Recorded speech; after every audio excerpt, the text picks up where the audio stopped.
In 1930, the Republican-controlled House of Representatives, in an effort to alleviate the effects of the, anyone? The Great Depression, passed the, anyone? The tariff bill, the Hawley-Smoot Tariff Act, which, anyone, raised or lowered? Raised tariffs in an effort to collect more revenue for the federal government. Did it work? Anyone? Anyone know the effects? It did not work, and the United States sank deeper into the Great Depression. Driving it home with Patti Vasquez, Patti Vasquez. From global conflicts to greenhouse gases, the folks refusing to wear masks says, and politicians getting caught grabbing ass says, she's driving it home with Patti Vasquez. Anyone? What the freaking frack? And we were on the air yesterday. Hi, everybody. I'm Patti Vasquez. I'll be your host this evening. And in a few moments, musician Chris Jones will be joining us. He's got a show tomorrow at Epiphany, and we'll talk more about that when he comes in. I know he's in traffic. I know there's a lot of people on the Kennedy. Man, you got to make the right choice when you get on the Kennedy if coming out of downtown. Because if you get in those express lanes, by the way, it's not the express lanes. Express is not an accurate description at this point of construction on the Kennedy, because they've eliminated two of the outbound lanes and have made what was previously kind of the express lanes just a straight shot to the Edens. If you get on what traditionally are express lanes, and by the way, you're like, oh, this is amazing. Look at all those suckers over there. They're all stuck in those two lanes and not going anywhere. You know what they can do? They can get off the Kennedy. You cannot. And you will have to go all the way to the Edens. I do appreciate for those who perhaps are looking for O'Hare Airport, Foster exit is very well marked for get off here if you want to make it to your flight.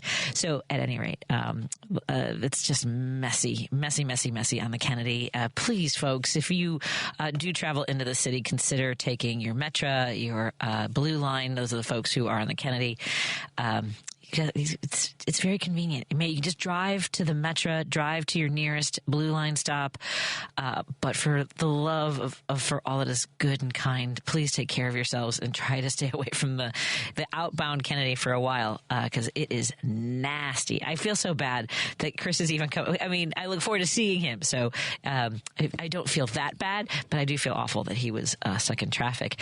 But we were on the air yesterday with Dwayne Kennedy as these tariffs were unpacked, and oddly, he had this this funky board of showing us what he was doing, including islands that are uninhabited except for by penguins.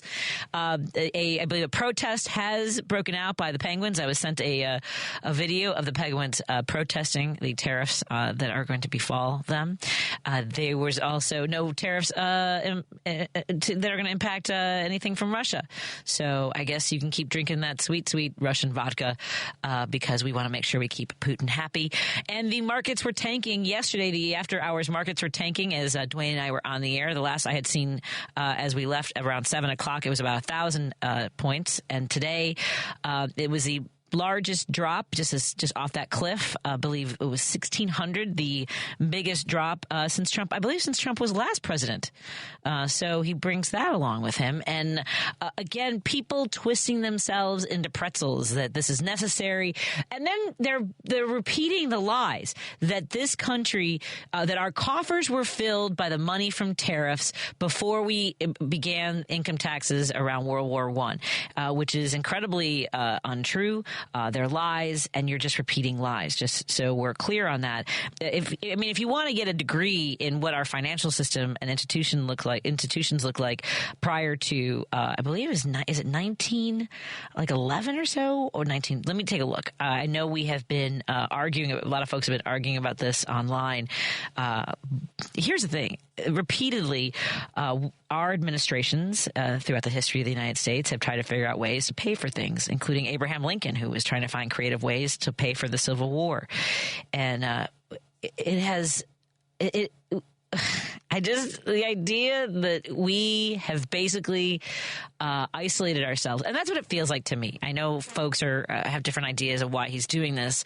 The result is that we are incredibly isolated from the rest of the world. And for me, it feels as though they want us to be as dependent as possible. And Randy Rhoads talked about this on her show last night, this sort of father figure that will be desperate enough that no matter what they ask of us, no matter what our American government asks of us, because they are the ones now supplying everything, them and the oligarchy, that we will acquiesce and do the horrible things or accept the horrible things.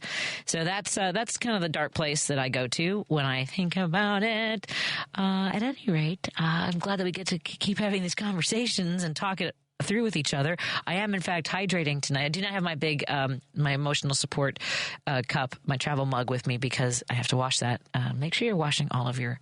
I don't like wasting either, but there it is today. At any rate, we have on the show today, coming up in just a little bit, we'll be joined by musician Chris Jones, who will be in studio with us. Again, he is performing this weekend. We'll find out more of the details when he joins us. We'll also be joined by, as Joan mentioned, Reed McCollum, who is the chair of the Democratic Party of DuPage County. Man, that was a great number to hear. Joan was talking about how much more, one of her guests was talking about how much the Democrats have been involved in local races across the state and with the leadership of, the money that Governor Pritzker has put into these races. And I believe they said out of 280 races that they got involved in, it was over 220 that they were successful in. And that is massive. And a lot of them, I believe, almost all of the candidates that we've talked to, and I have to go back and double check, won their races. A lot of the guests that we had on the show to talk about their campaigns were successful in their races. So congratulations to everybody, including our friend Henry, who I have had the pleasure of traveling to Springfield with to advocate for our children when Governor Rauner was in office and absolutely decimated social programs across the state, something that I think we are now looking at again now at a federal level, which is daunting, but we are here for it, folks. At 6 o'clock, we'll talk to Sarah Garza-Resnick, CEO of Personal PAC. Of course, we are huge fans of the work that they do, making sure that our electeds are committed to protecting the rights of the autonomy of women and girls and those who want to be able to have the ability to plan for their future. So we look forward to that conversation coming up at 6. And it's just a lot to take in when it happens this fast. We know it's been at this pace, not just since the inauguration, but even in the weeks leading up to the inauguration, all the ridiculous appointees that we'd heard about. Now we are experiencing the impact of what these people, how inept they are, truly inept. Hegseth and McMahon, Rubio, I mean, coming out and essentially removing our protections in the Constitution that if we think you committed a crime, you do not get due process. Because if they say that someone who committed a crime doesn't get due process, because they're here illegally, that's the crime that they commit, then nobody gets due process. When is it your turn to not qualify for due process? Because they've said, Republicans have said, if you commit a crime, they've said it. I'll have to find the audio, but I think it was a woman out of Indiana who said, if you commit a crime, you do not deserve due process. Make that make sense, folks. It does not. Just to be very clear about that. Not only does it not make sense, but it is a crime against Americans. And I wonder about that. The guy who was scooped up by ICE and has been sent down, that they say was now a clerical error, that he was not supposed to be removed from the country. And I wondered about this legally because the press secretary has said, she said that he was in the gangs, he was involved in human trafficking, none of that he was investigated. He was fleeing from those gangs. He did not want to be in the gangs. They were threatening him, his family. He fled here, sought asylum, and he was allowed by a judge to stay here legally while President Trump was in office. This is back in 2019. But man, the full-throatedness with which they convict somebody, and now I honestly don't know if it's possible. I don't know. I don't think that they will bring him back. I do think they have the ability, because what he's going to be on every news show telling us how horrific it is, how his rights were trampled, how dangerous, how dehumanizing it all is, the truth of what's happening there. And I know I had a listener get really mad the other day when Scott Stantis on Friday said that these are concentration camps and gulags, and they're like, you can't. I mean, what do you call it when we dehumanize people, when they say that they are animals? What do you think is next? I'm just curious. You don't think it started this way, saying that people don't get due process, that we'll round people up without it will there was one woman who has fled to Canada. She learned that her student visa had been removed, and she was accused of being a supporter of Hamas. This is in New York. I think I don't know if she's at Columbia, but she is giving interviews now talking about how she learned that her student visa had been revoked. They had come looking for her, and she fled. She got on a flight and got to, I don't know how they didn't stop her at the airport. Maybe she didn't. I don't know what the details of that. I don't know how quickly in the system you're able to, it pops up that you have to be detained at the airport. I don't know how they're doing overlapping communications with TSA, but she was able to leave the country, and she was at protest. And so she's a student who is here on a visa. And now what they're saying is that if you say things that we don't like, if it smacks of being supportive of Hamas, right? But a lot, like my son protested at the University of Chicago, right? And he wasn't supportive of Hamas. He was saying, don't annihilate human beings by bombing Gaza to hell. I mean, this is what the kids are fighting for. That families are eliminated, crushed under buildings, hospitals bombed. And so the fact that if you're here, you have to shut up.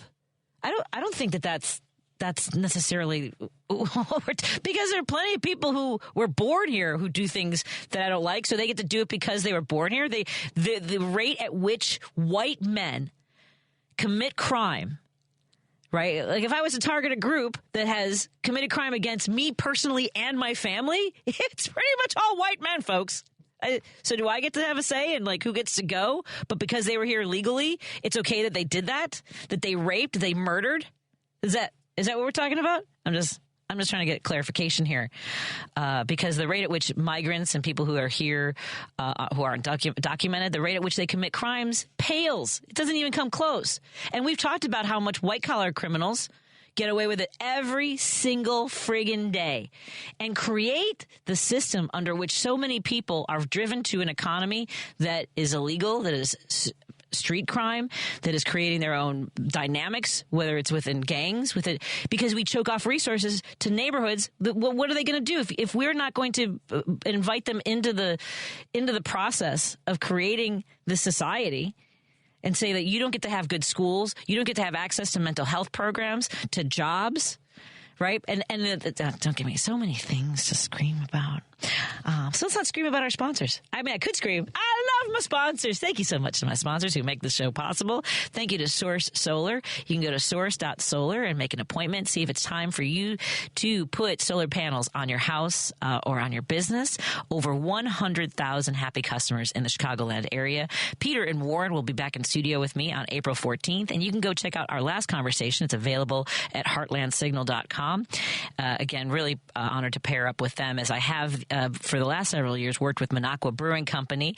Man, Kirk is not messing around in Wisconsin, and I know he is still celebrating that tremendous victory, both with the Supreme Court race and getting Justice-elect Susan Crawford on the Supreme Court, as well as School Superintendent Jill Underly, and multiple races across the state of Wisconsin.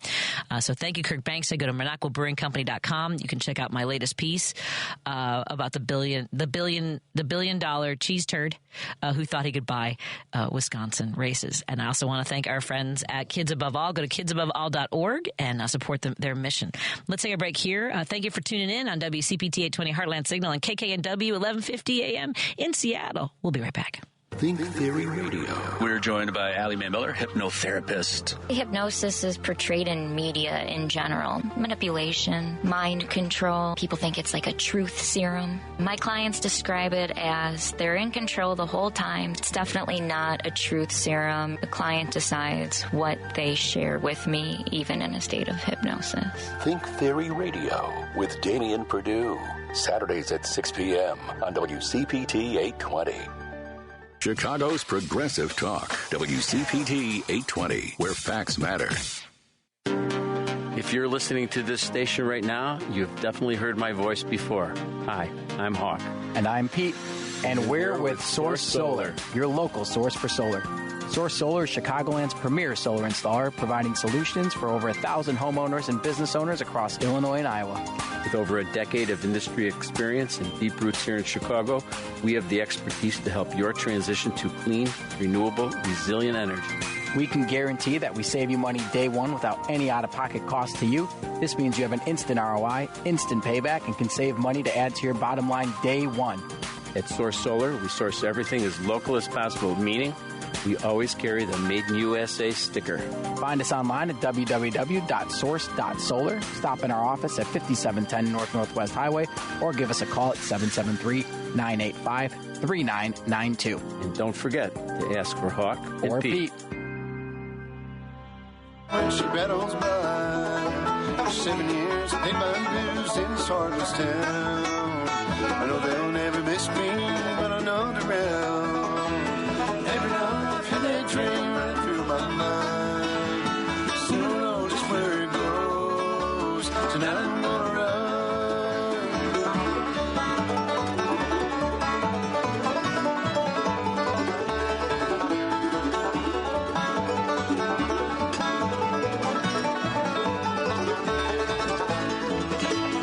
Everything that matters down is in the shoulder pack. Safe enough for me to know they're never coming back. Can't wait to feel that diesel pound waiting for my face. Underneath the moon sky, I'll plan for better days. Every night I've had that dream running through my mind. Soon I'll know just where it goes. Tonight I'm gonna run. That's Chris Jones and the Night Riders.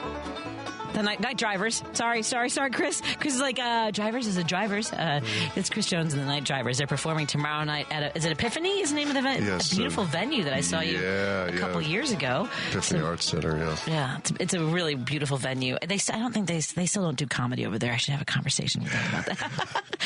Chris Jones, you've made it. I'm so sorry about the Kennedy. I really, you know what? I think that it kind of reflects our new relationship with your now home of Canada.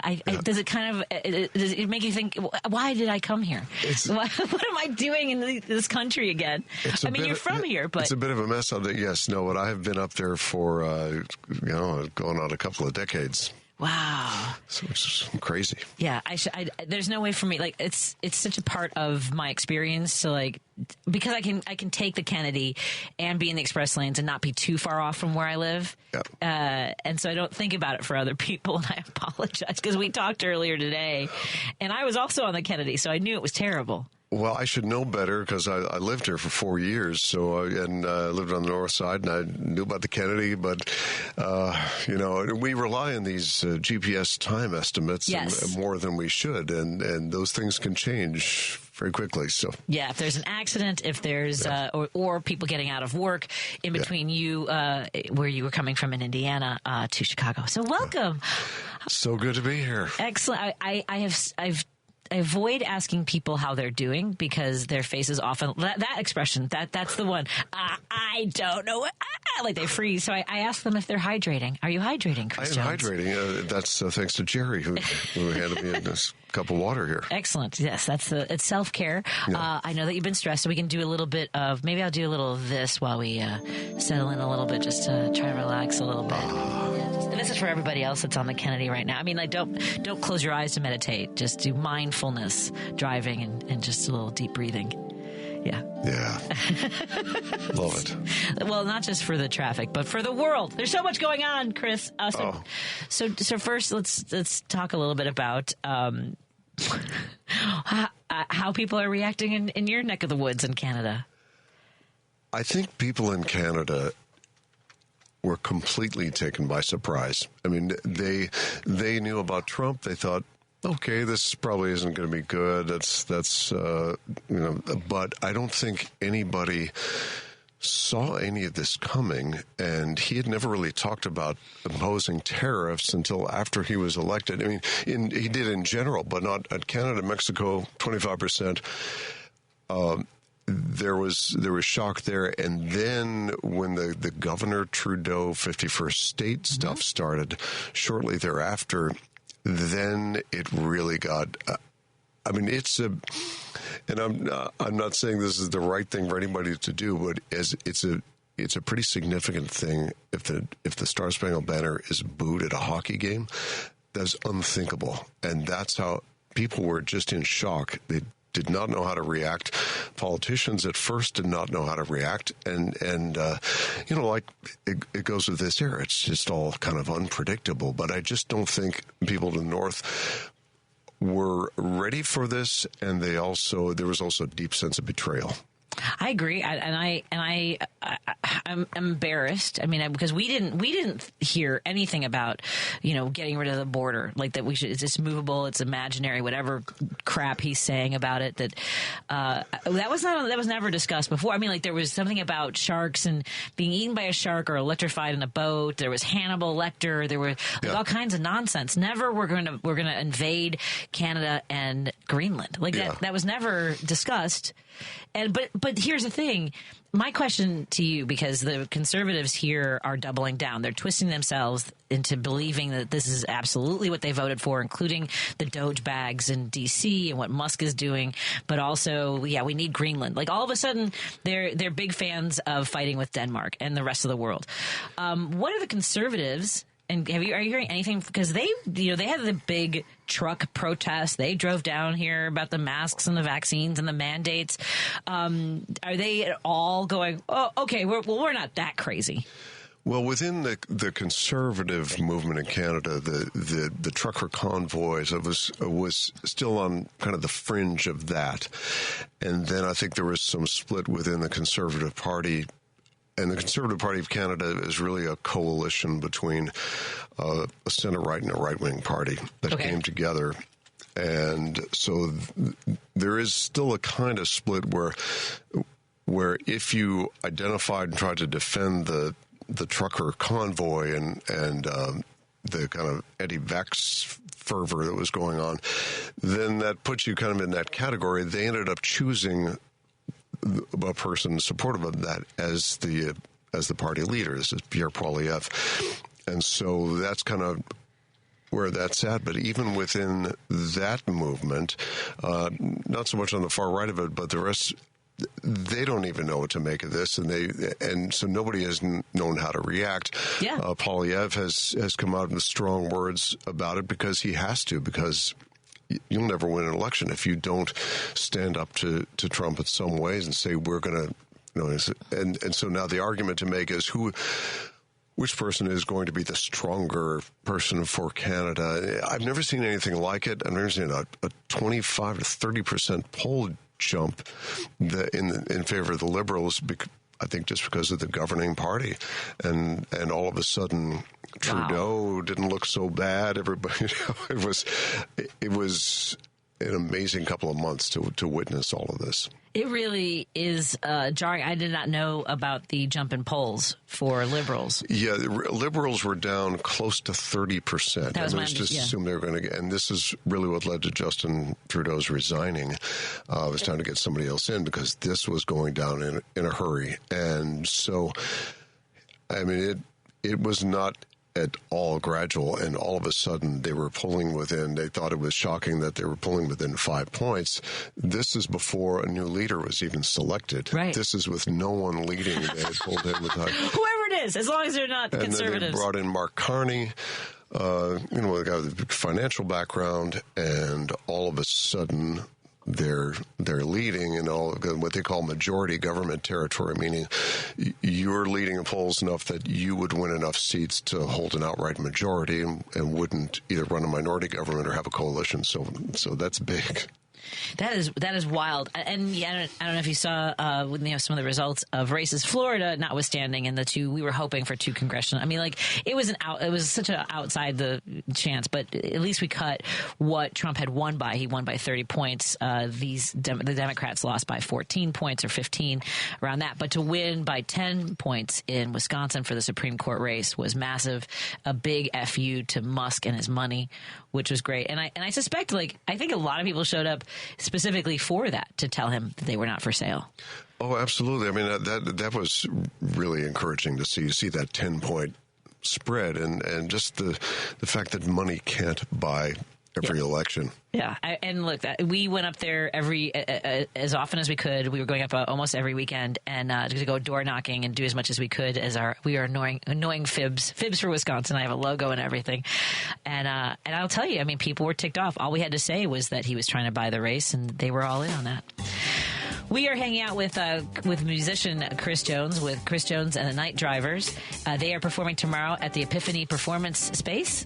Is it Performance? Yeah, it's the Epiphany Center for the Arts on South Ashland, South Loop area, and they have a few different venues within this beautiful place. It's gorgeous. And so we play in one of these music rooms at 7:30, and it's beautiful. It's gorgeous. Yeah, you can check out that show tomorrow night. We'll learn more about how you get tickets in a moment on WCPT 820, Heartland Signal, and KKNW 1150 AM in Seattle, Washington. Because facts matter. You are listening to WCPT 820. DuPage County continues to get out the vote and elect progressive candidates, so it's no wonder that there are now several local retailers carrying progressive beer from Minocqua Brewing Company. Be sure to grab yours from Famous Liquors in Lombard, Armanetti Beverage Mart in Roselle, Doty Liquors in Elmhurst, and Bobby's Liquor Warehouse in Carroll Stream, conveniently located next door to the DuPage County Democratic Office. A full list of Illinois locations that offer the Resistance lineup of beer is posted at the top of the Patti Vasquez Show Facebook page, as well as at MinocquaBrewingCompany.com. You're listening to Driving It Home with Patti Vasquez. Thank you for joining us as we continue to drive it home. And joining me in studio is guest co-host Chris Jones. Chris Jones and the Night Drivers will be at the Epiphany Chicago. Hold on a second. It's EpiphanyChai.com is the website, and their show is tomorrow at 7:30. It's the Epiphany Center for the Arts, the Sanctuary, 201 South Ashland Avenue. That's right here in Chicago. Again, go to EpiphanyChai.com. That's EpiphanyChai.com. Again, on April 4th. You must be 21 or over. So as much as we would love to have the kids come enjoy the show, it's such a beautiful venue. So it's something for your kids to look forward to, be old enough to go into. Exactly. Just saying. That's a goal. It is fantastic. So that's, again, and the doors open at 5 for the golden hour, 7 p.m. for the sanctuary. So you can spend time in different parts of it's an old church. Folks, it's so gorgeous. So speaking of gorgeous, there were some gorgeous races that were won in DuPage County. See what I did there? Chair of the DuPage County Dems, Reed McCullum, joins us. Hey, Reed, how are you doing today? Patty, this is probably the best I've been in a long time. I'm doing real well out here in DuPage County. Well, congratulations. So, I mean, how soon after the polls closed? Because I was watching Wisconsin a lot, so I was so obsessed with that. So I know you guys had your local races. The polls in Illinois closed at 7. How soon were you starting to get results in from all the different polling places? Oh, it took maybe an hour or so. I mean, we had some early indicators from tapes from some of the polling places that looked like the election day turnout itself was very favorable for us. So that was definitely an exciting sign. And then once we started to see the ballots come in, I mean, it was incredible. And what was voter turnout like? I mean, because I'm wondering if more people were showing up in contrast to other years for these sort of off-year elections. The turnout was around 21%, which will not sound like a lot, because it was over 70% in the presidential election, but it's definitely significantly higher than it was 4 years ago, the last time we had these exact same elections for our local townships. It's a little higher than it was, definitely higher than it was 2 years ago as well. So, turnout was fairly high compared to similar elections. And so how many, I guess the question is, how many were you not successful in? Because I think you were successful in almost all of them, weren't you? Well, we just got an update of mail ballots that got counted that arrived yesterday, today, and as of right now, we are going to win. So we ran Democrats, it's a little bit confusing because there are both partisan elections and nonpartisan elections. In the actual partisan elections, we ran a Democratic candidate in 49 races. We now will we're going to win all 49 of them. What? It's 100% success rate. If your name is Democrat on the ballot, you won in DuPage County. That is and wild. that is a first. Definitely a first. I have my very good friend Chris Jones, who is visiting us from Canada in town to perform at the Epiphany Performing Arts Center. I hope it's encouraging to hear. And DuPage, it used to be a fairly red area. Well, when I lived here, I was just thinking DuPage County was this great Republican stronghold. So this is fantastic. What happened? Yeah, tell us what happened. Tell us a little bit about the strategy and what you feel was successful. I mean, wildly successful. Overall, 8 years ago, it was one of the most Republican counties in the country. I mean, I think Donald Trump was the gift that kept on giving in some ways in terms of turning a lot of sort of, middle-class, college-educated, suburban voters against the Republican Party as they become more and more extreme. So really the last place where a lot of Republicans were still in control out here was these local municipal and township offices. But we've done a much better job making sure we get the word out in these odd-year elections about who our candidates are. We did, over 400,000 text messages, had volunteers write over 80,000 postcards. Our township Democratic organizations have just grown by leaps and bounds and done a tremendous job making sure that all of the voters we want to contact get information about all of the candidates, walking their precincts, covering the precincts that don't have somebody assigned to them. And all of that came together and just allowed us to absolutely dominate in a county that was historically just red. So DuPage County is officially blue.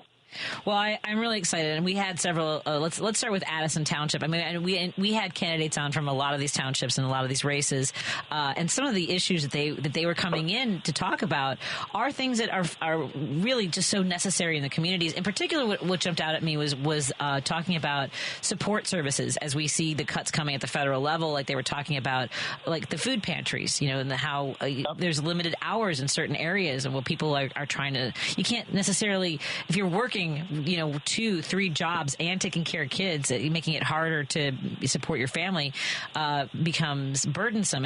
So I love that Bobby Hernandez, Maria Vesey, are all the guests. These are all the guests that we had on our show. We had Titus Dare on the show, Debbie Sandstrom, just to name a few of the candidates there. So congratulations to all of them. Just across the board. This is, by the way, Chris, this is all the way from library boards, school boards, township boards. What are some of the bigger races? Were there that jump out at you as well, that were maybe a little bit closer than you'd thought, or you, like, what surprised you in this race? Well, I have to admit what surprised me is winning 49 out of 49. But I thought we would do well. I didn't realize we would literally run the table. Some of the closest races were those in Addison. So Bobby Hernandez, who's going to do a tremendous job, just beat entrenched Dennis Reboletti. His race was. He's up by like 267 votes right now, and that's going to grow.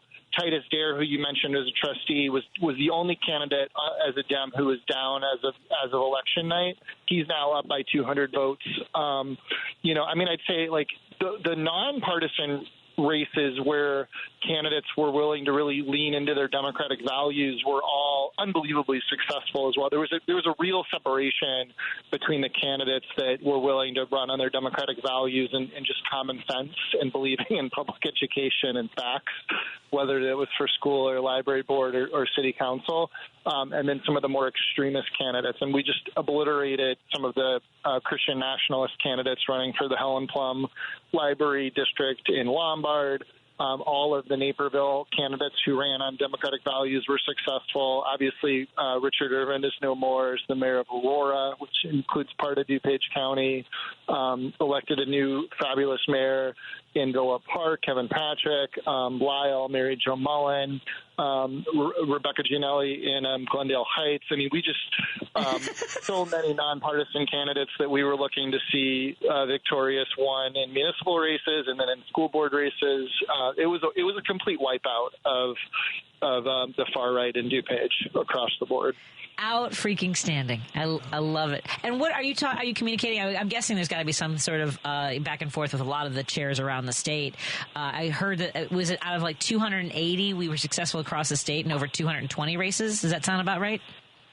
Yeah. So the Democratic Party of Illinois has done a really good job supporting races across the state this year, and I know that there was a lot of success in especially the other collar counties. And, I don't know if it was successful in some of the more rural areas where we're really kind of struggling to really, have the same success that we're having in some of the more suburban areas of the state. That's amazing. I know that this has got to be so just a great week to feel good about it because Chris, I don't know if you're aware. I mean, and Reed, correct me if I'm wrong, but for the presidential race, I mean, there was a bit of a backslide for the Dems as far as like voting for blue, right? Was that right? I mean, not whether it was showing up or more Republicans that were voting for Trump. Is that right, Reed? Yeah, I mean, especially in Chicago and then in rural parts of the state, even in the collar counties, we lost some vote share relative to Biden versus Trump. We were several points off with Harris and her margin, but I think she won by still something like 13 points in DuPage. So, I mean, it really shows like DuPage has become a blue county, and these local elections, it was just turnout was the problem, that our voters weren't coming out and voting, and this time they did. That's outstanding. Well, congratulations to you and all the volunteers and all the candidates and their families. Oh my God, families have got to. I mean, like to get across that finish line, it's a heavy lift for everybody, isn't it, Reed? Yeah, and I mean it's a reminder too for all the families who are going to benefit, because townships really do play a role. They're, our local government is the front line of defense against some of the horrible harms that Donald Trump is doing by taking away grants to states and counties, and senior services, food pantries, some of the most important services are handled at the most local levels, and having democratic values reflected in those local offices was going to be really important. What's this is one of the things I'm going to check in with some of the groups that I work with. We've been honored to have your candidates on, and we want to continue the relationship and check in with you and like update folks on what is getting accomplished. Promises kept kind of a thing too. So how long do you guys relax, and then what is it like gearing up next? I mean, because it's not until 2026 is the next big thing, or what do you have in between? Yeah, the next big elections are the midterms in 2026. I mean, the seats that are up that we want to flip are the treasurer, and the most important one is the sheriff. We still have a Republican sheriff, although Mendrick is pretty much famous now running for governor. So, but we want a Democratic sheriff in DuPage, and then it's about making sure that we reelect all of our incredible incumbents, from Chair Democrat Deb Conroy. We have a great majority on the county board. We need to preserve that. Our 5 Democratic members of Congress. So we're gearing up for 2026, starting immediately in terms of making sure we have great candidates and then work to support our incumbents. And remind folks, if they want to get involved, if there are races that might have vacancies, I mean, now's the time to start thinking about 2026. Don't wait until it's a few months out from or right before petitions and things like that. How can they get involved if they live in DuPage and would like to volunteer, think about running, all those things? Well, if anybody's interested in running, I would love to have a conversation with you. We need more volunteers. I mean, people don't realize that we're a county of almost 1 million people, but we are almost 100% volunteers. We have one part-time contractor for the entire county of almost 1 million people in the Democratic Party, so we're a volunteer organization. The best way is to get plugged into our Democratic Township organizations and get on our newsletter for the county, and that's all something you can do at DuPageDemocrats.com.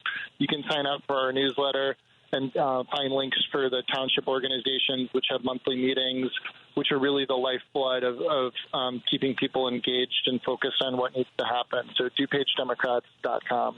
Thank you so much. Thank you to all the Dems. A listener says, congrats DuPage County candidates, volunteers on a big win. Let's also give Governor Pritzker some credit. Yes, we've been talking about how that he's been more invested than our previous, perhaps, Democratic leaders in Illinois with other races outside of, the big ones. So thank you to all of you, Reed. Always great to catch up with you, and I look forward to our next conversation. Yeah, and thanks so much, Patty, for all you do to spotlight our candidates and what we're doing out here in the burbs. Absolutely. Thanks. I look forward to talking to you again and seeing you sometime. Let's tip one back. Cheers, my friend. Yeah, sounds good. Excellent. Bye. Take care. Congratulations. That's so exciting. Really great work. Isn't Impressive win. Wow. Isn't that all of them? 49 out of 49. It's hard to argue with that. No, I know, right? It's good stuff. I like it. Let's talk to Chris Jones some more when we come back on WCPT 820, Heartland Signal, and KKNW 1150 in Seattle, Washington. Hey, Google, play WCPT. Streaming Chicago's progressive talk from TuneIn.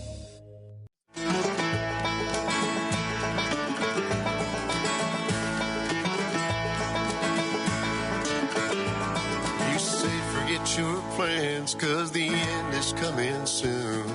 It's all going down on the 21st of June. And if I can't see signs, it's because I've closed my mind. You might as well be talking to the moon. I'm not saying that you can't be right.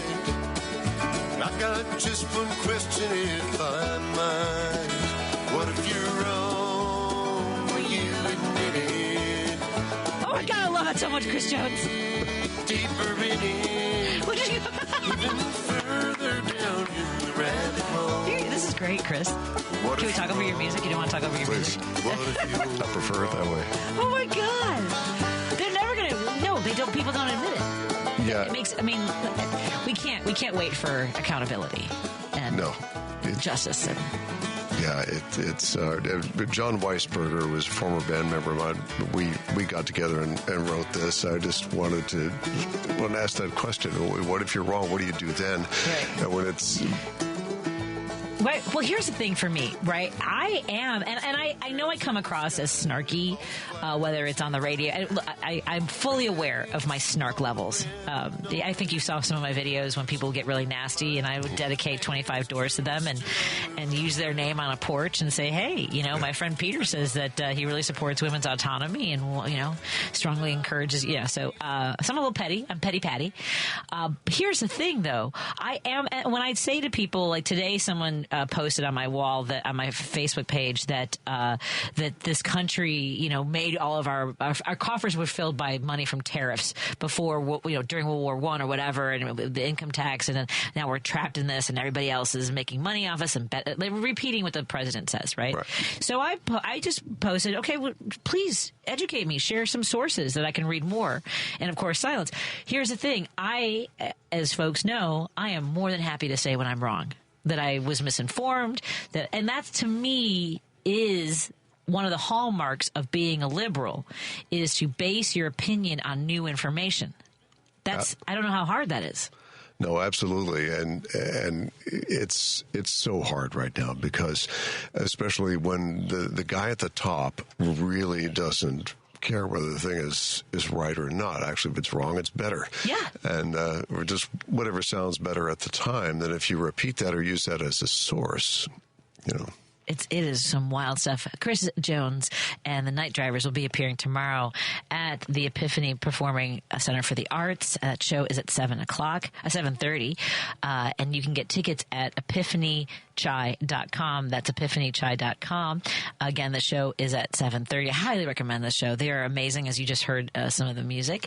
And you have performers that kind of weave in and out of, depending on their availability and whether they can get to the location you are, or no, we have a regular band and that have been together in the current lineup now for one musician has been playing with me for close to 20 years. Oh my gosh. Another one for 5 years, and then we have a relatively new bass player who's been with us a year and a half or so. So we will all be here, the regular lineup: Nelson Williams, Grace Fantoff, and Mark Stoffel. We have a Carbondale guy on Mandolin, by the way, so we have an Illinois connection there. But we will do that song. That is the only song I've ever written that mentions chemtrails. So that's I feel like that's new ground. Yeah. But Cor, if I get now, you don't start with the chemtrails and think. No, you thought of the what if you're wrong? Will you? Yeah. Well, and it's not just will you admit it, and I guess the other thing for us is will we accept someone saying that they were? You know what I mean? Like, do we demand it? Do we need it?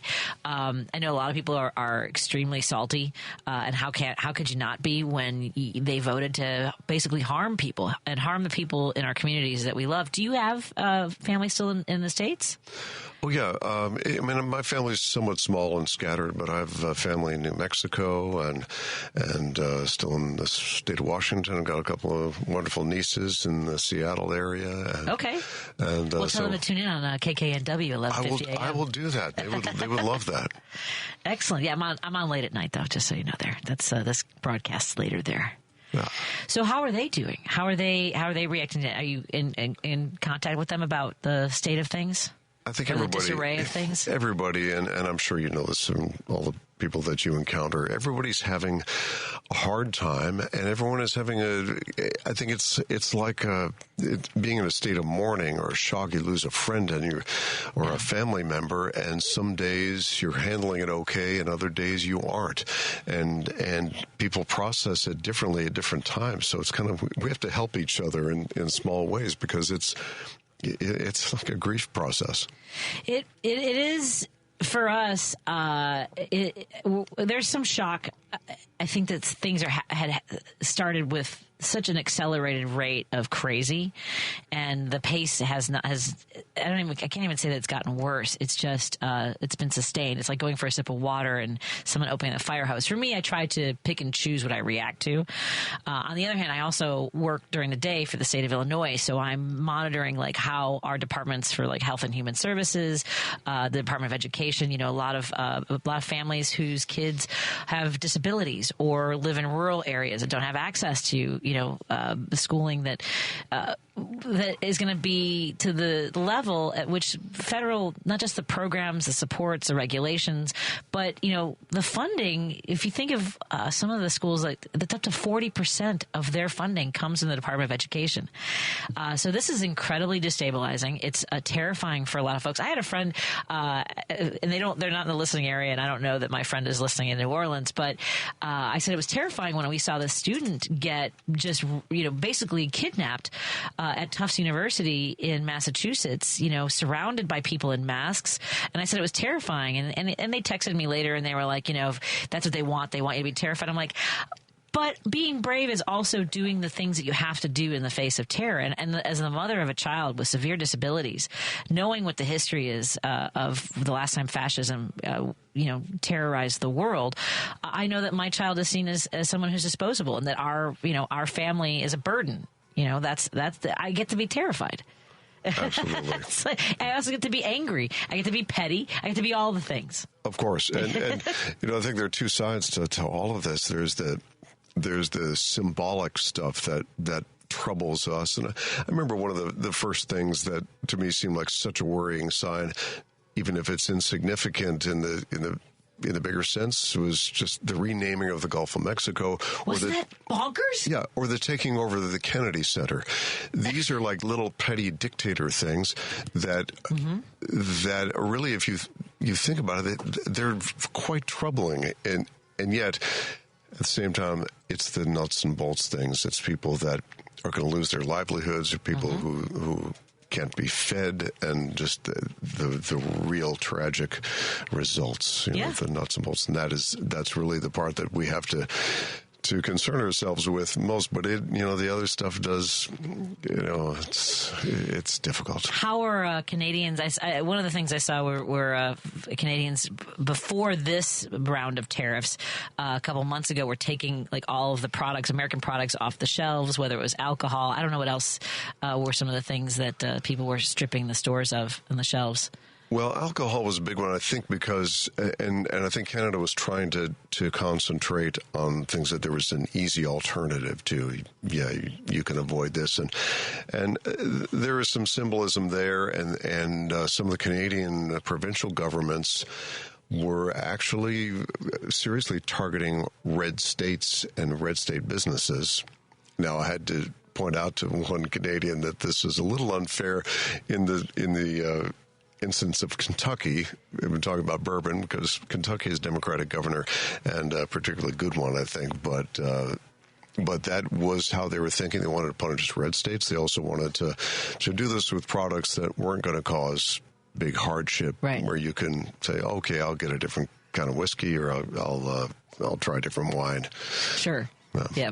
Well, it's our friends to the north. Canada is a mighty country that has been our ally, our friend, a good neighbor. And the idea that this fentanyl crap, I like the percentage of fentanyl that comes from Canada is like minuscule in comparison to the Americans and Mexicans that are trading that. What were we going to say, Chris? Yeah, well, more is coming the other direction. There's more fentanyl coming into Canada. From us. Yeah. I'm just saying. Chris joins me in the studio. He'll be at the Epiphany Center for the Performing Arts Center tomorrow night at 7:30. Go to epiphanychai.com. Let's take a quick break here and come back. We're going to have Sarah Garza-Resnick, CEO of Personal Pack, joining us in the next hour. More in a moment. Sorry, I'm a little bit late, Lady B. WCPT 820, Chicago's Progressive Talk, where facts matter. Driving it home with Patti Vasquez, Patti Vasquez. From global conflicts to greenhouse gases, the folks refusing to wear masks says, and politicians getting caught grabbing asses says, she's driving it home with Patti Vasquez.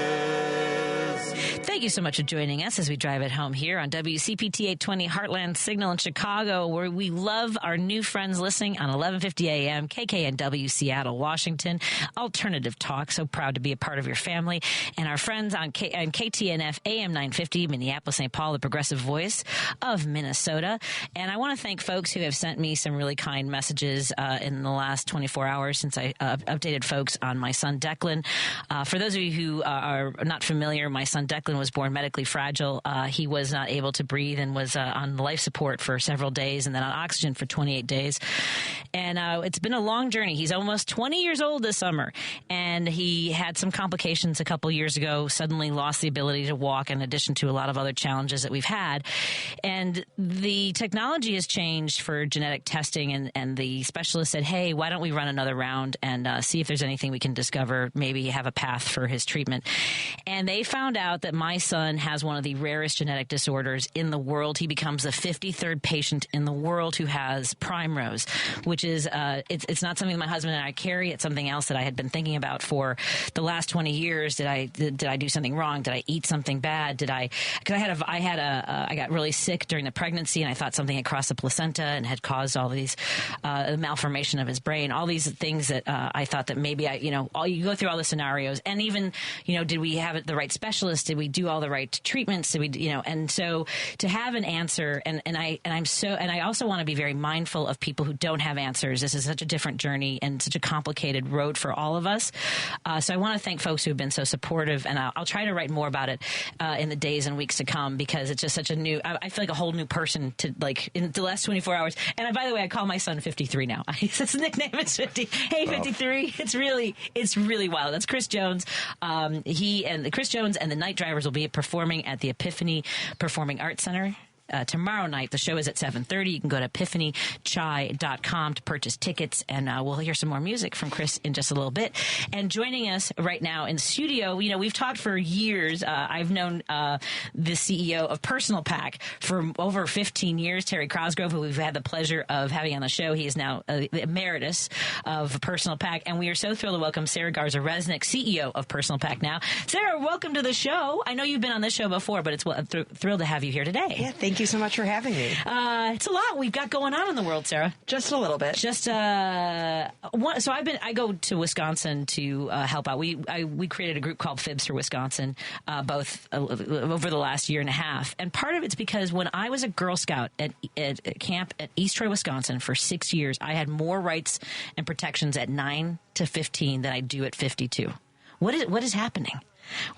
I mean, it's still overwhelming sometimes, isn't it? It is overwhelming. I mean, I think about it all the time. I was just talking to a friend who was doing some work in Missouri on this issue, and I said, right across the border, we have different rights in this country, and that is insane to me. It is illogical, and I think that since Roe v. Wade was overturned by Donald Trump's hand-picked Supreme Court justices, the voters have said time and time again that this is illogical. We do not want this to be the state of our country. Yeah, it is. It's wild. And Chris, I mean, abortion has been, it's not even a consideration. I mean, even in Mexico now, abortion is accessible. And a female president. I know. Go figure. Back when the conservative Prime Minister Stephen Harper was in power, and that he just said that's not something that Canadians want to revisit. It's not something. And he personally was probably, if it was up to him, would probably have placed restrictions on it. But he said this is just not something that the country wants to get back into. It has been singularly on the minds of ultra-conservatives, the far right, since the 1970s at the least. I mean, with Phyllis Schlafly, with consolidating, the racist and the ultra-religious, and deciding that you would basically, make a deal with the devil to get what you want. And here we are. Yet the majority of Americans, overwhelming majority of Americans, growing every single election cycle, want abortion to be safe, legal, and accessible with no government interference. How is Personal PAC doing under, because in Illinois, it's an Illinois organization. I know that Project 50 was also kind of on the model of Personal PAC, right? To go to every state. That is their goal. Yeah, that is their goal. We're going to keep working with that. How are we doing in Illinois? I know we've passed some of the best, the gold standard really in many ways for protective rights for women and girls. I mean, we built the house, right? Personal PAC has been at this for over 36 years. Every single election cycle, everyone running for office gets a very extensive questionnaire, and we make candidates sign that questionnaire if they want our endorsement. And that questionnaire basically spells out that abortion and all reproductive health will be safe, legal, and accessible with no government interference. We raise a lot of money. I spend a lot of my time doing that. And if you have our back, we have your back. We will make sure you get elected. We will give you all the tools. We will teach you how to speak about this issue. And when you decide to run again, we will also have your back. I also lobby at every level of government for the laws and expansion of rights for women and everyone who needs reproductive health care. And we've been really successful doing that. It took us a long time. People should know that. It was every election cycle doing a couple races at a time. But now we have created a space where Illinois is the linchpin in this country for abortion access, not only for Illinoisans, but for the huge swaths of women who have no access in their states and will frankly die without access to it. So just to put it into context, the 2024 numbers have not come out yet, but the 2023 numbers, over 37,000 people had to travel to Illinois for essential life-saving reproductive health care. Illinois, New York and California each took in about 5,000 to 6,000 people. Wow. Okay. So we are carrying, because of our place in geography, the overwhelming weight for this country. It is. It's still astounding to me, when you see these stories. I don't know if you saw it, because there's so much news that's happening. Like, we're not catching some of these personal stories in other states. Like in Georgia, they basically got rid of their maternal well-being, like the maternal health board, because a woman had died when she was not allowed access to life-saving services and health care. They're basically hiding the bodies in Texas, in Georgia, and I'm glad that Alabama Supreme Court at least overturned this case where they wanted to prosecute people who were going to fundraise in order to go to other states, right? Like it was basically an abortion funds. There were two in Alabama, and the attorney general there said that they were going to be criminally prosecuted, not for providing health care in Alabama, but just for helping people who might call and be like, I need help. Can you help me? Yeah. And the Supreme Court said that is not criminal behavior that can be criminalized. It's protected by the First Amendment. And thankfully, that's what happened. And I heard a great story on the radio that one of the abortion funds, that ruling came down at 5 o'clock, and at 5:45, they were able to help fund somebody to get out of state to get care. Oh, that's outstanding. It is. It's heartbreaking. And there are more women who are trying to get those stories out there, Chris. Like they're taking videos of themselves, like in an emergency room, waiting rooms, saying that they won't care for me. They're sending me back home. This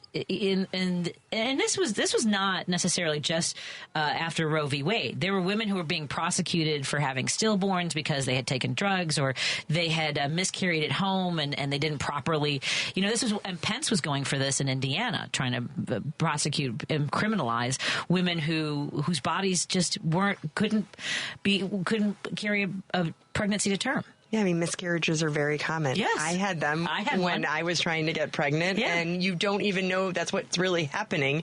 All of a sudden, you didn't get a period, and then you are bleeding, and you don't know why. We don't deserve to be criminally prosecuted for that whatsoever, and that is happening in blue states and in red states. Pregnancy criminalization is something that people really have to pay attention to. I had a question about election results, and since, as you point out, the majority of Americans by a long shot favor abortion rights, and yet it seemed that voters would go ahead and vote for a referendum supporting that, but then turned around in enough numbers to make a difference and voted for Republicans at all levels and voted for Donald Trump. Does that make any sense, or what do you think about that? Yeah. It does make sense, because I think that people thought, for ballot referendums, we really have to pause and think about what they're really about. So they are creating a legal right. There is a very big difference between a legal right and equitable access to that right. And so for a long time in this country, we have fought for our legal rights when it comes to women's health care, but we have done less fighting about whether people can actually have access to that right. And here in Illinois, it's what Personal PAC does. We don't only make sure people have a legal right to abortion, we make sure that we're passing laws. And what I love about my job is I talk to all of the providers, both at hospital-based care, independent providers, the Planned Parenthoods, and the abortion funds, and I say, what are the problems you're having?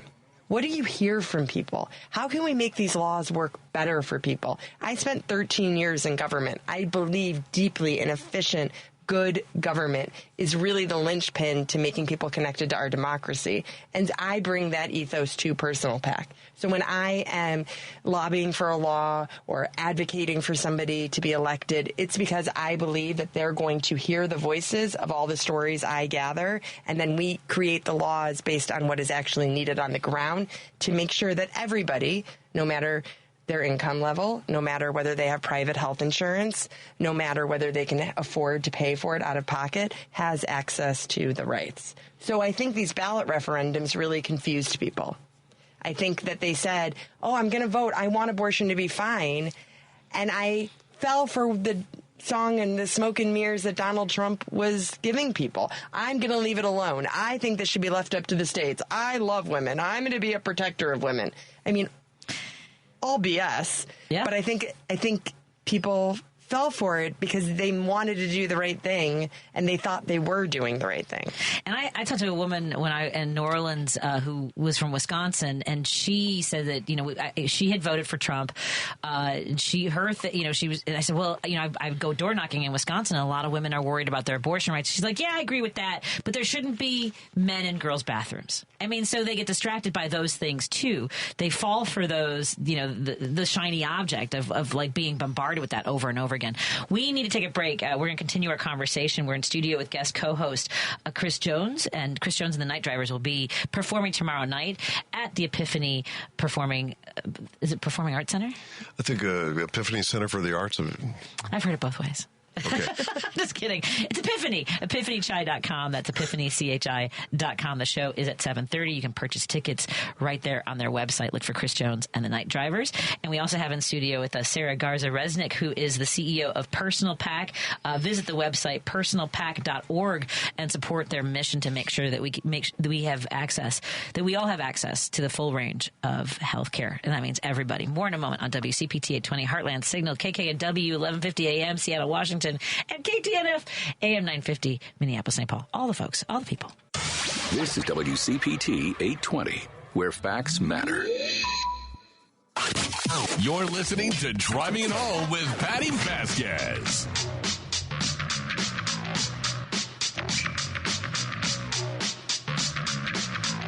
Thank you so much for joining us as we continue our conversation with guest co-host Chris Jones. Chris Jones and the Night Drivers will be performing tomorrow night at the Epiphany Performing Arts Center, or Center for Performing Arts. If I'm wrong, I'll admit it. Whatever it is. I will simmer in my wrongness if I'm incorrect on that. Go to epiphanychai.com for ticket information, and or you can Google Chris Jones and the Night Drivers and listen to some of their great music, including some of the songs that we heard earlier, including "What If You're Wrong," which I freaking love. Sarah, did you hear? I don't know if you had a chance to hear that. Sarah Garza-Resnick joins us in studio as well. She's the CEO of Personal Pack. Did you say it was over 37 years Personal Pack has been fighting this fight? Yeah. That's crazy. I mean, it's great. It's amazing to me how far Illinois has come. I think about so when I was in college, I went to the University of Illinois, and I had back pain, and I went to the doctor, and he said, "It sounds to me like you're pregnant," and then left me alone for 40 minutes. And I went through every variation of the choices I had to make, and I seriously believe it was kind of a punishment to because the question is, are you sexually active? Yeah, and that was 1992 or something like that. And we've come a long way as far as women knowing what their options are. What's next for Illinois? What's next for Personal Pack? I mean, we just came off really good wins on the April 1st elections on Tuesday. Amazing? Oh my God. I mean, obviously Wisconsin was huge, yep. And, Judge Crawford winning. But here in Illinois, Personal Pack, the new area we're getting into is that we are making endorsements in local races. So we endorsed 49 candidates from library board up to mayors and suburban all over Illinois. And we won 43 of those races. Excellent. Congratulations. And every single place that we made paid communication commitments, we won. Yeah. I got text messages and phone calls from normal voters who found my phone number and was like, I didn't know there was an election. Thank you so much for telling me. And we're having pro-choice voters talk to pro-choice voters via postcards about what is at stake at every election. So we're going to take that momentum. I work every day with the partners across Illinois to make sure that whatever 47 and Musk are going to throw at us, we are prepared. Our Attorney General, Kwame Raoul, will be in the courts. Our Governor, J.B. Pritzker, will defend every right we have here. We are ready for the fight if they bring it to us. And we're going to keep educating people about why this matters. Are we hearing any rumblings? Because that seems to be one issue. You know, it's still forefront. Like when we were in Wisconsin and we remind them that the ban goes all the way back to 1849. There are places where it's incredibly barbaric. Idaho has some of the worst laws controlling women's bodies. And while we have made so much ground, we also elected a couple of years ago another Supreme Court justice. And when I was working on that race, I met a young woman from Park Ridge. She was only like 17 years old. And she was out there because she got it. She knew that she needed to fight for her own future. Are you getting a lot of young people that are like fired up, in particular in this last elections on Tuesday? I mean, absolutely. Young people know what is at stake here. And I think, I know that the ethos is that young men are all becoming MAGA and Joe Rogan people. I don't see that everywhere. I think that young men are learning how to be better allies. And I think that really why that is changing is it takes the bravery of women and people who identify as women to talk about what it's like to be a woman in this country. I don't think most people are bad people. I think that the patriarchy has led us to silence our voices and to be ashamed of our bodies. And everywhere I go, I tell young people, talk about how hard it is to get birth control. Talk about how hard it is when you get older about birthing or not birthing or getting access to abortion if that's what you need. I'm perimenopausal. I talk about it everywhere because people have no idea how hard it is to navigate and to find the proper care. Because guess what? The research Medical research has not gone to study women's bodies. Yep. And my own gynecologist, who's a friend of mine, was like, I barely learned about this in medical school, Sarah. Really? Yeah. Oh, my God. I often talk about how, so the exam for our pap smear has been around since the 1920s, pretty much exactly the same way. I mean, and a lot has happened. I don't get it. I don't know how. I mean, if I have to be in the stirrups again, I'm wearing a pair of Spurs. And when that doctor tells me to scooch, it's going to get ugly. That's all I'm saying. But it is, it's unconscionable that we are still in this position and yet not even in this position because we're being dragged back. When it comes to what's happening federally, I think that people are worried, but there's so much happening, so many other things happening. Is that sort of watering down any of your fight? You know what I mean? Like they're worried about Medicare, Medicaid, Social Security, veterans are worried. I mean, there's a lot going on in so many different places. Yeah. I think, people are not forgetting about abortion. Good. I know that elected officials might think, or the politicos are going to be like, oh, that was 2 cycles and now it's over. It's not. This is about the fundamental right, whether we have the ability to choose our own destinies. And over 50% of the population of this country are women. And every single month we get a reminder of whether we're pregnant or not. For many, many decades. I know people might think that we're going to go back into the shadows and be quiet. We are not. And I think people, everywhere I go, I tell people that we are very strong here in Illinois and we should be so proud of the work and we have to keep it up. But even our rights here can be taken away by them. Yeah. And the FDA, the new head of the FDA, Marty McRae, or however you pronounce his name, he is frightening. Mifepristone is one of the pills used in medication abortion. Medication abortion is 2/3 of abortions that happen in this country are done via medication abortion. Mifepristone has been approved by the FDA since 2000. Right. So 25 years. It is safer than Tylenol. Mm-hmm. And in his confirmation hearings, he could not promise that he was going to leave that the law of the land. We should be very, very worried. Absolutely. And folks should definitely reach out. It's personalpack.org. It's PAC, personalpack.org, and make sure that you support the work that they're doing. I mean, when I was in Walworth County, that's where I do a lot of work in Kenosha, Racine, and Walworth was where I learned from some of the women, because a lot of these volunteers, they've been at this for decades.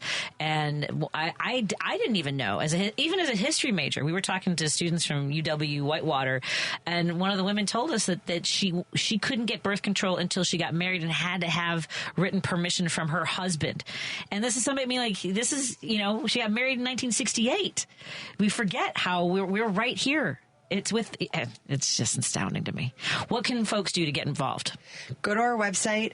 We have lots of events. I have healthcare providers for choice. So anyone in healthcare or even tangentially related to healthcare, we're going to be having a great event on April 24th, June 24th. I don't know why they're all, which is the anniversary of the Dobbs decision, which overturned Roe. Wow. We have our Next Gen event, which is like for young people. It's fun. It's punky. It's like to get young people involved. And then just sign up on our website. Stay informed. We don't spam lots of emails, but I only send out this is a thing you really, really have to pay attention to. And then really excitingly, this Saturday on April 5th, there are going to be rallies, anti-47, anti-Musk rallies all over this country. We have planned a huge one for Daly Plaza, downtown Chicago at noon. I know you have a lot of listeners from all over the country. If you go visit handsoff2025.com, you will find small towns, big cities. Get out there, hit the streets this Saturday. Trump has had a terrible 2 weeks, and we need to keep making sure that he has a terrible 2 weeks, and we have to keep making sure that we hit the streets so that people know when they go on their social media, when they turn on the news, when they go and look at their newspapers, that this is not normal. No. What is happening, and it is up to the people to take this back. Outstanding. Great work to you. Again, Sarah Garza-Resnick, everybody at Personal Pack, of course, our friend Terry Cosgrove, who relentlessly and just in levels are hard to describe. I mean, like, this was his passion. He was living, breathing, everything for Personal Pack, and obviously in tremendous hands in the work that you're doing to continue to make sure that women and girls have access, and that families have access to the full range of healthcare. Thank you so much. Again, it's personalpack.org. The rally at Daily Plaza at noon, handsoff.org. You said was also the other website, Handsoff? Handsoff2025.com to find rallies all over the country. Get your friends, get your mom, get your kids, hit the streets and tell this country we are taking it back. Outstanding. Thank you so much, Sarah. Appreciate it. Let's take a quick break here and come back in just a moment on WCPT 820 Heartland Signal. And hello to our friends in Seattle and Minneapolis, St. Paul. You're listening to WCPT 820 because facts matter. If you're listening to this station right now, you've definitely heard my voice before. Hi, I'm Hawk. And I'm Pete. And we're with Source Solar, your local source for solar. Source Solar is Chicagoland's premier solar installer, providing solutions for over 1,000 homeowners and business owners across Illinois and Iowa. With over a decade of industry experience and deep roots here in Chicago, we have the expertise to help your transition to clean, renewable, resilient energy. We can guarantee that we save you money day one without any out-of-pocket cost to you. This means you have an instant ROI, instant payback, and can save money to add to your bottom line day one. At Source Solar, we source everything as local as possible, meaning we always carry the Made in USA sticker. Find us online at www.source.solar. Stop in our office at 5710 Northwest Highway or give us a call at 773-985-3992. And don't forget to ask for Hawk or and Pete. You're listening to Driving It Home with Patti Vasquez.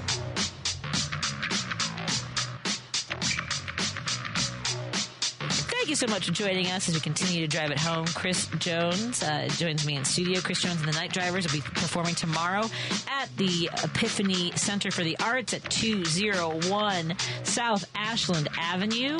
You can call 312-421-4600 for more information or visit epiphanychai.com. It's a beautiful space. You can get there early, and listen to the rest of my show on the Bluetooth if you get there before 7 o'clock. And they have an art gallery. They've got a lot of different spaces. You can have a cocktail. It's really a beautiful venue. Chris, I don't know if the last time you were here, you met one of our listeners who has been patiently waiting on hold for over an hour. Jim from Chicago. Hey, Jim, you're on with me and Chris Jones. What's on your mind, my friend? Hi, Chris. Go Canada. Thanks. I was going to put myself in the position of the guy that was going to give his kidney to his brother, and I picked him up. But think of that conversation. Let's say it was me. I would say, are you taking me out of state because I've got this emergency on my hands? I want to give my brother the kidney to save his life. And what was the discussion there? Obviously, ICE was using their head because they had to retrieve him from wherever he was at to bring him in for this operation. Right.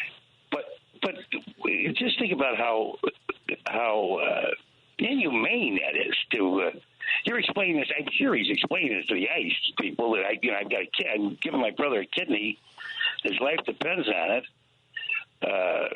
Can't you wait and take me after I left the hospital? After I recuperated from the operation? I mean, come on. It's just the cruelty. The cruelty of this outfit is just beyond belief. Anyway, Patty, thanks for taking my call. Thank you, Chris. Bye. Thanks, Jim. Thank you for waiting on hold. Well, hey, Chris, when you came into the country, was it different than other times that you've been visiting us? Yes, I have noticed a difference. And I remember years ago, first time I think I came on your show, and it was in the first Trump term, and you asked if things were different. And I hadn't really noticed anything back then. I have now. Yeah. And just another way in which this is different. I just noticed a very long line of customs that was unusual, and not that many travelers because there aren't as many people going to the U.S. from Canada. Large numbers of people have canceled trips. And I'm one of these frequent traveler programs, and generally I get almost no questioning at all. And for the first time, I got a little bit. It wasn't anything. Chris, by the way, tall, skinny white dude. Just saying. Yeah, look out. Look out. With a guitar. Was it the guitar that was questionable? I think so. Okay. And just my general look. I would question me, too. Yeah. Sorry. But, I just noticed the slowness, which meant a lot more questioning going on. And so I think we're in for more of that. Well, and there was a bill introduced, I can't remember who did it, and I'm guessing it was in Congress, to privatize TSA is the next step. Well, they privatize everything. That's the ultimate goal in a lot of these instances. So my apologies. Let's get the people who run prisons to run that. I mean, sure. Well, yeah, we've already privatized those. Is there anything else that seems... I mean, like, there's the news that you guys watch in Canada and you pick up things. Is there anything else that strikes you? Do we all seem really tired in the United States because we're exhausted? Tired. What happened initially in the Canadian right, because they were so focused on trashing Trudeau, no matter what, everything was his fault, inflation, everything on down, but when this was happening, it was very clear that there was an actual threat from the South. They were wanting to annex Canada or started to talk about the border, make it the 51st state. The only way you can avoid tariffs is to become the 51st state. This, as I was saying earlier in the show, it was a shock to people. And so... But the right not knowing what to do with it, because a number of them were sympathetic to Trump, people were still saying, I just wish, before this talk had happened, they were saying, I kind of am envious of Trump. I wish we had a Trump here. And then when that started to seem like not such a great position to take, they said, don't get distracted here. Trump and these tariffs is just trying to get Canada to get its act together and deal with fentanyl. So there are these attitudes up there, yeah. And so the authoritarian sort of ideal of Trump, like we need to be punished in order to do the right thing. Yeah, exactly. Or somebody, and so there are extreme viewpoints up there too. But I think the vast majority of people, even people that would identify with the conservative movement or voted conservative, are extremely troubled, and they're not really sure what to do about it at this point. But there are people who are personally boycotting U.S. goods. There are people who are canceling trips. So I have to say, though, once I got to the U.S. and I was at the Newark airport, I was in New York this past week, every conversation I had was people apologizing to me. Said, you're apologizing so much. This is seeming Canadian. They would say, I came in from Canada. Oh, I'm so sorry about that. And I said, we tried to warn people. I can't believe it. Why are we picking on Canada?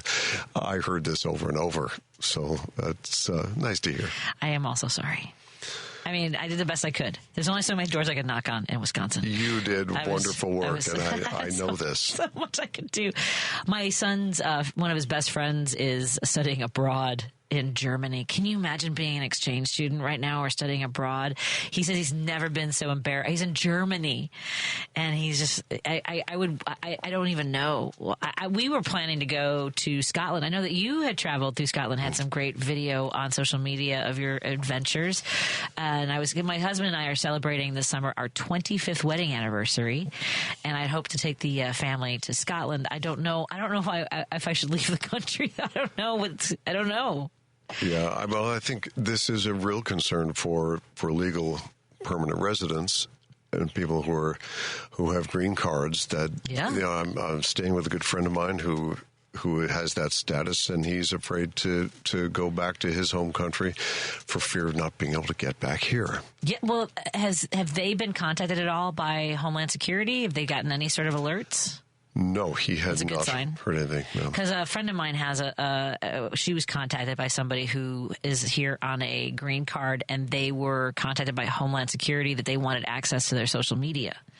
So that kind of stuff that's happening. That kind of stuff is very terrifying. I'm hearing stories, and I would repeat that they're only stories at this point of Canadians going across and having people look at their social media, having people look at their phones, okay. and people asking how they like the president. And ew. and someone being turned away for giving the wrong answer.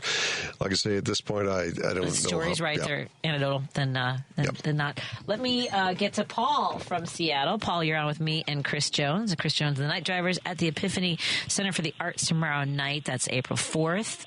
Go to epiphanychai.com. Hey, Paul, how you doing? Yeah. I just posted on Facebook a couple of days ago a letter, written an open letter to, it's called From an American Yankee Patriot to My Canadian Brothers and Sisters, and it's kind of a open letter in verse. I think 6 couplets, or whether it was 8 couplets in rhyme, telling Canadians to don't trust Trump, close your borders to us, and throw all of Americans out because he will. He will be after you. Don't trust him. And, well, I'm not saying don't trust him. I just don't think you can throw him very far. That's all I'm saying. Is that, but I wanted to say about in the Supreme Court today, this week, is a case of Planned Parenthood versus South Carolina. I don't know if that's the name of the case, but where South Carolina is trying to argue that, or Planned Parenthood is defending that South Carolina is trying to say that women, that they have the power to dissuade women from going to Planned Parenthood for abortion. And this is more this sleight of hand that the right wing does. Because the first thing is, Planned Parenthood is not a line item in the federal budget. Planned Parenthood is just another of about 4,000 approved Medicaid providers. But none of those 4,000 providers can take Medicaid money to use for abortions, which most of them do abortions, but they don't use Medicaid money. Planned Parenthood gets the money for abortions from donations. What they do is they submit reimbursement forms for any, women's health, any health things that they do for women or for men, for that matter. Right. They submit it as, you come in for whatever, any kind of an exam. It's just a reimbursement, but they can't get a reimbursement for abortions. But South Carolina is trying to say that since they get 20% of their funds from the state, that South Carolina can tell women, no, you can't go there for abortion, even though the state of no Medicaid funds, either federal or state, go to abortion. And this is, and the justices, of course, I think they're probably going to buy this argument. So in other words, they can pick on Planned Parenthood and say, if you can go to Planned Parenthood for any other exam, pelvic exam or whatever, that the South Carolina does reimburse for, why can't you go to terminate a pregnancy, which they don't pay for? I don't know, but Brett Kavanaugh will come up with something. Sure. I'm sure. It's more sleight of hand and just complete BS. And I think the point about Mr. Prestone is definitely serious because as Trump is the president, he is also the head of the FDA, answers to him, and he can just say that in our opinion, Mr. Prestone is a dangerous drug, and I think this court would probably say, oh yeah, well it's kind of like the old Chevron rule, is that we're going to defer to the they'll have it their way when they want to say that, and Trump can just say, tell the FDA, head of the FDA to declare it a dangerous drug, and I think that's why a lot of states like Washington are stockpiling. I actually, the kids at some college campuses, because they can get it through their health clinics, are stockpiling it too, and including boys, so that they can provide it to friends or anybody who needs it over the next several years in the event that it becomes inaccessible. Well, I think we're on that way. At least I think it's going to get worse before it gets better. Oh, no, everything's going to get worse before it gets better. Thanks, Paul. Okay. I know. I appreciate it. Yeah. Thank you, Paul. Thank you, Paul. Let's take a quick break here and continue as we wrap up with our good friend Chris Jones. Chris Jones and the Night Drivers will be at the Epiphany Center for the Arts tomorrow night, 7:30 show. The doors to the venue, that particular room, open at 7, but the golden hour, the doors open at 5 p.m. It's such a beautiful space. It's great music. Come and gather and enjoy yourselves for a wonderful evening. Go to epiphanychai.com. That's epiphanychai.com. More in a moment on WCPT, 820 a.m., KKNW 1150 a.m., and KTNF AM 950. I love you all. Amy Goodman reports on the news stories rarely covered by the corporate media. Democracy Now! The UN's Humanitarian Affairs Office warned Palestinian children are at high risk of injury or death from unexploded ordnance left after more than 13 months of Israeli attacks. 8-year-old Mohammed Karmash, this is his mother. No one was there to tell him that these are explosives that the Israelis throw. Democracy Now! Weekday evenings at 10 on WCPT 820, Chicago's Progressive Talk. Alexa, play WCPT. WCPT from TuneIn. If you're listening to this station right now, you've definitely heard my voice before. Hi, I'm Hawk. And I'm Pete. And we're with Source Solar, your local source for solar. Source Solar is Chicagoland's premier solar installer, providing solutions for over 1,000 homeowners and business owners across Illinois and Iowa. With over a decade of industry experience and deep roots here in Chicago, we have the expertise to help your transition to clean, renewable, resilient energy. We can guarantee that we save you money day one without any out-of-pocket cost to you. This means you have an instant ROI, instant payback, and can save money to add to your bottom line day one. At Source Solar, we source everything as local as possible, meaning we always carry the Made in USA sticker. Find us online at www.source.solar. Stop in our office at 5710 Northwest Highway or give us a call at 773-985-3992. And don't forget to ask for Hawk or and Pete. What if you're wrong? What if you're wrong?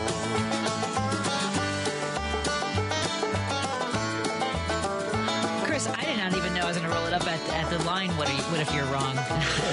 Do I have your permission? I don't know how to figure out a way to make sure we have permission from you and your label or anybody else to play this song on the show. I grant it. This is my new favorite song. I'll make sure it's in my board. Oh, what if you're thanks wrong? a lot. The chemtrails come in the second verse. Oh, do they? The chemtrails. It's really, and I just. Chemtrails in the sky, false flags everywhere. President's hologram and no one even cares. It's so crazy. If I think we are. I know that when we first met, as you mentioned earlier, during the first Trump administration, it had to be appalling to watch this from Canada unfold on election night and everything leading up to it, right? The debacle after the debate. I mean, like, it was funny. I'll never forget. I was changing my son's diaper, right? Now we had put on the debate and I started screaming and Steve said, we have to turn it off. Like right away, I knew that we were in trouble. And so it had to be appalling, like from that moment on, that roll towards the election.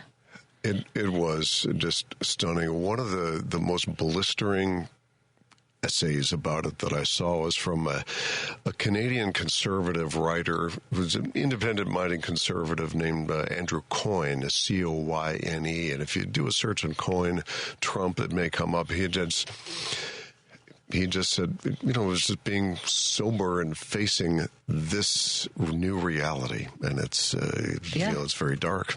Yeah, it is. And somebody just texted, how can conservatives in the USA, Canada, or anywhere else possibly think that Trump is a conservative? And I will say this, Stephen, in Grays Lake. Hello, thank you for texting. I will say this. I don't think it matters what he seems, what his past has been, what his politics are, because he's able to whip up this fervor. He gloms onto this imagery. I mean, there's so many people who send me hateful messages, and if I go to their page, they'll have him like in these Christ-like poses, with like the light shining down. There's a woman I used to work with who does think that he is the anointed one, but so there's some folks in that part of the thinking, which is like he's a chosen one and he was shot at and he survived and it was so he could do God's work here. And then there are people who see him as a useful tool to get through their agenda, whether it's the oligarchy or the religious fanatics on the far right. So I think there's a lot of different elements to that. And as far as conservatives in Canada, I think that they see it as somebody who was sticking it to the libs. We're owning the libs, the wokeism. It's insane. Yeah, and there's a curious thing, and this is particularly true, I think, on the evangelical right, which is to attribute these characteristics, these wonderful characteristics to Trump that he doesn't even claim for himself. Right. This sort of holiness and this closeness to God. And I think they just really want those things to be true and then just give him those characteristics. And, he kind of smiles and, to himself, and it's it's kind of unbelievable at times. But, of course, we'll admit it if we're wrong, if he is the anointed one. Yeah, absolutely. I mean, at the pearly gates, I'll be like, my bad. Oh, he's the one at the gates deciding who comes in and who doesn't? All right, my bad. I was wrong. Someday it just kind of happened that I realized, and maybe you came to this conclusion too, that his little story about shooting a guy on Fifth Avenue and not losing supporters, you realize that is literally true. Yeah. You could just play the scenario out in your mind. He shot a guy, but he probably had it coming, or he was a threat to him, and he probably did the right thing. Oh, everything that he has done or said, they've again twisted their logic in order to make it not even just palpable, right? But to glorify it, right? When he said he grabbed women by the vagina, they were like, "Oh, it's locker room talk," and and basically like it was kind of cool that he made fun of a reporter who had a disability. They somehow again made that, and everybody, I don't know if you remember this, but I had standing bets with people that I thought he could win, and not only like over and over again because I saw so much, and I wonder if it's people who have been at the sharp end of a stick, who have been in situations where we know where the dangers are sometimes, or we're alert to the threats, and everybody else is kind of like he's amusing, he's entertaining. No. I think back to my mother a lot because my mother had taken a fairly cynical viewpoint when I was in my early teens, and she, at times, I was never sure about this, but she would vote for the worst candidate that she could find because she thought it had to get bad before it got better, that it had to get worse. And I disagreed, and I was, I was excited about Jimmy Carter and things like that, and now I know we just need somebody really bad. And I think, well, here it is. Yeah. And I sort of came around to the viewpoint in a way too, because I thought, we have all of this this long struggle between Democrats and Republicans, and this is ongoing, and what's happening in democracy, and do things really just need to get worse before we see the end result of this? It's an interesting philosophy. I mean, so in the idea being that if we see how bad it can get, then we'll do the right thing. Right. Okay. And I never agreed with it then, and I still don't. But I can see where at some point, if this is what you support, this is what you wanted to have happen, then perhaps it has to happen, and then we recover. So the fart around and find out sort of thing is, and everybody else is finding out is the hard part. We all get punished. Yeah. I will say, I remember the night that, and I've talked about this many times, the night that Trump won the first election. I was on the air. He was taking the stage as I was closing out my show, and I kind of talked to a young woman through. She called and she was terrified. She was a young woman of color with a disability. And I kind of talked her through it, but I didn't want to go home because Griffin was only 13, and it was just so hard to come home. But one of the things I told him was this will make people do things they never thought they were capable of doing, and I think we've seen a lot of that. Now, what we're going to need from everybody is to now never let our guard down again. This has to be showing up at meetings, even if it's, maybe a virtual meeting, find out what your local electeds are doing. I mean, do you feel like people in Canada are, that was something I was going to ask you earlier. What are the voting rates like in Canada? Do Canadians take their voting and their elections differently than we do in the United States? Voting rates are generally higher. And there's none of this attempt to suppress the vote. There are lots of efforts made to make it easier. What? What is that? What's that like? I voted in my first election there just a couple of years ago, or not even that, and I couldn't be there on election day, and then I couldn't be there for this early voting period, and then so no, you can just go out to this office and do it. And I ended up writing this choice on a piece of paper and handing it to a person and putting it in a box, and so that's and really, the attempt to suppress voting in the United States is fairly new for us too. I don't remember this years ago, but this is a new reality, and we forget that other countries aren't doing this. Other countries are actually encouraging people to vote. Yeah, it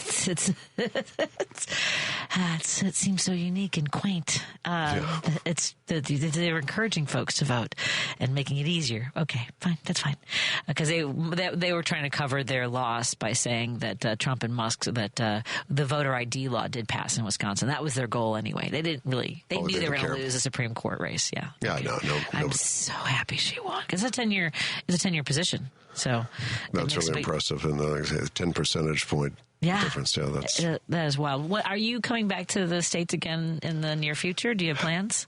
Yeah, next week. I should mention I'm going to be playing in the Grand Ole Opry in Nashville on Tuesday. You're going to be in Nashville on Tuesday? That's fantastic. Yeah, and it just came up here very recently to juggle some travel plans around. So I'm actually going back to Canada and then returning to play the Opera Tuesday, and then we played a Nashville place called the Station Inn, well-known bluegrass music club there. Excellent. And folks can find all of your music, Chris Jones and the NightDrivers.com? It's ChrisJonesGrass.com. That's right. I forgot. Yeah, it's hard. There are a lot of Chris Joneses. So I think if you go to ChrisJones.com, you get a realtor. And really, there's a lot of Chris Joneses? Yeah, it seems funny. Strange. I know to me it sounds like a unique name, but to other people. I know a couple of Joneses myself. I might be related to them. It's a unique name, but a lot of people were given it. Are you Welsh, by the way? Yes. Oh, come on. I know some Welsh people as well. That's Chris Jones and the Night Drivers tomorrow night at the Epiphany Center for the Arts at 201 South Ashland. Shows at 7:30. Go to epiphanychai.com. Hands Off 2025. Our friend Sarah Garza-Resnick. Go to personalpack.com. Thank you, Lady B. Randy Rhodes is up next, followed by Matt McNeil. Thank you to all of our sponsors, Source Solar and Monaco Brewing Company. Bye, everybody, at 11:50 a.m., 9:50 a.m., and 8:20 a.m. Bye, everybody.